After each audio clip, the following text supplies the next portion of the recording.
welcome to Wescott's latest webinar series. My name is Mark McCarron. I'm Wescott's Chief Investment Officer, and I work very closely with our investment committee, all the advisors that work with you.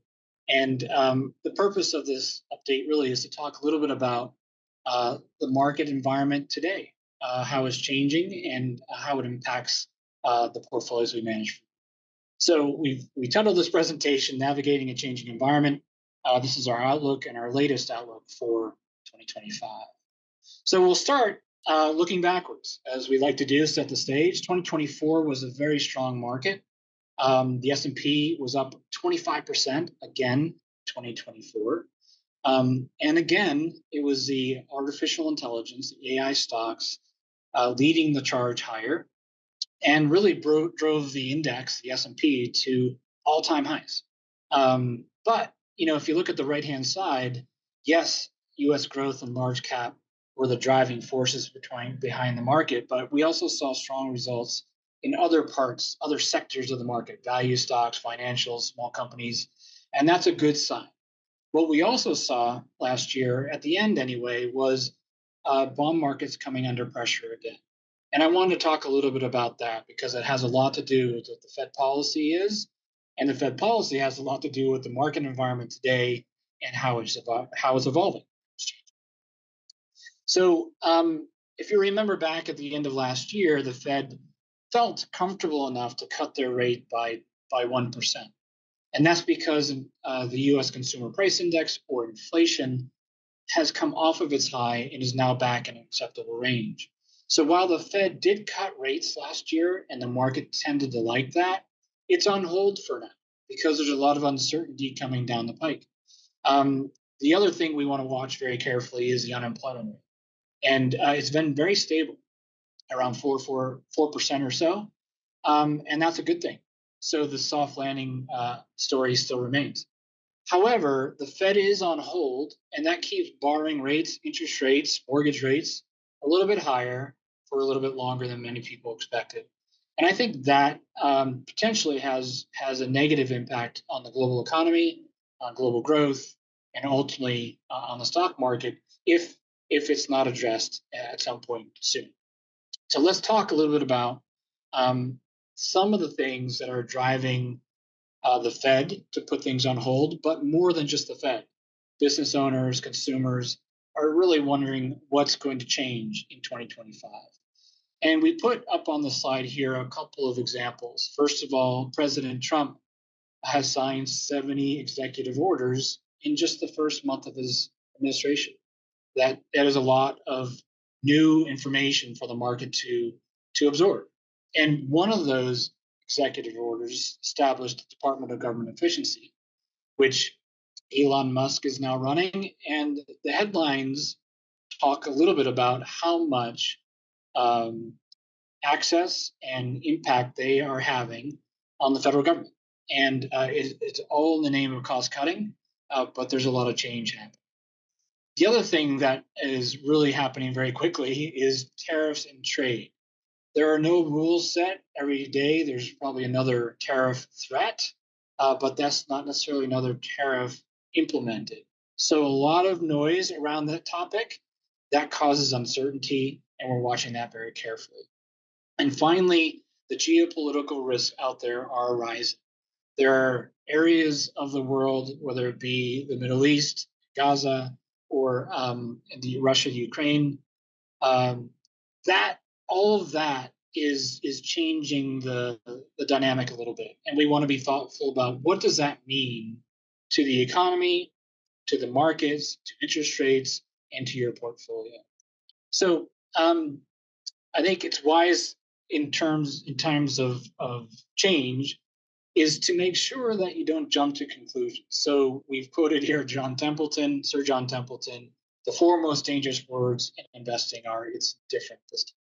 So it might seem different this time in some cases, but it's important to look at the underlying fundamentals, whether it's earnings, interest rates, growth, inflation, and yes, fiscal policy and other policies do have an impact on that, but it's important to note that we want to think through the big picture and think through the long term. So Uncertainty, just as a theme, I think, is how we're entering 2025, and what's the price of that. So, housing market has been a little bit weaker so far this year, and in fact, the last year or so. Retail sales are slowing down. Consumer sentiment, which is the graph on the right, is coming off. And that's because trade and tariff policy is not clear. Inflation expectations are actually going up, even though the Fed saw an ability to cut rates because inflation was coming down. Now expectations are rising. In the business market, deal volumes are lower because there's uncertainty around the rules of the road. And finally, Doge out there, we talked a little bit about it.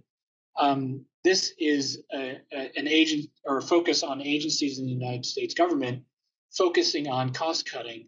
Are they indiscriminate? Are they not? We will see. But it's causing, or it's adding to, I would say, that uncertainty quotient. And uncertainty, unfortunately, tends to lead to volatility in the market. But we want to remind you that we think about the portfolio not just as a stock market, but the balance between the two. So the stock market has been very strong performer, the driver of the portfolio returns over the last many years. The bond market's not as much. Yet, today, going forward, bond yields, which are indicated here by the orange dot, are higher today across the board in multiple fixed income sectors than they have been in many years. In fact, much higher than the 10-year median. So U.S. Treasuries last 10 years have averaged around 2%. They're now yielding more than 4%. Municipals yielding more than 6% on a tax equivalent basis, assuming the highest marginal tax rate. You can see that bond yields are attractive today. They also have a little bit of yield cushion, so just in case markets move around a little bit. But bonds have always been a great hedge against market volatility and stock market declines. And while you're seeing uncertainty rise in the stock market, the bond market has yields and potential hedging opportunities as a result. So we're very confident about the outlook and the long-term view on the bond side, and they play a very important role in your portfolio. So where we stand, our outlook, fiscal policy is uncertain, maybe more restrained than many hoped initially because of all the cross currents in the economy. I think the rising political and geopolitical risks are real, and they will increase uncertainty and volatility, but we do have a portfolio designed to be resilient. And then finally, on the equity side, earnings expectations, particularly in the US stock market, and particularly for AI stocks, are very aggressive. But sentiment can change very quickly. So you might be very comfortable today, but there's a news item that comes out of the woodwork, if you will, and challenges the perception. So it's important to note that you want to have a portfolio that's more diversified than just those large names in the US stock. So our strategy, again, we believe that going beyond the largest stocks in the US will benefit our clients because of the valuation advantages and going forward. The bond allocations that we talked about remain a very important part of your portfolio, and they provide not only yield today, but risk mitigation against some of that volatility. And then just a reminder, Wescott's portfolios are continuously fine-tuned, adjusted to balance both risk and return opportunities that we see in the marketplace.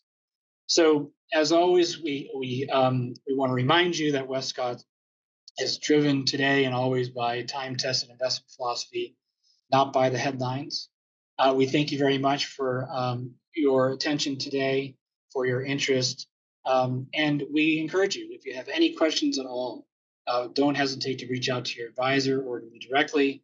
We'd love to hear from you, talk with you, and provide our perspective and insights to help as we look forward to the future together. Thank you.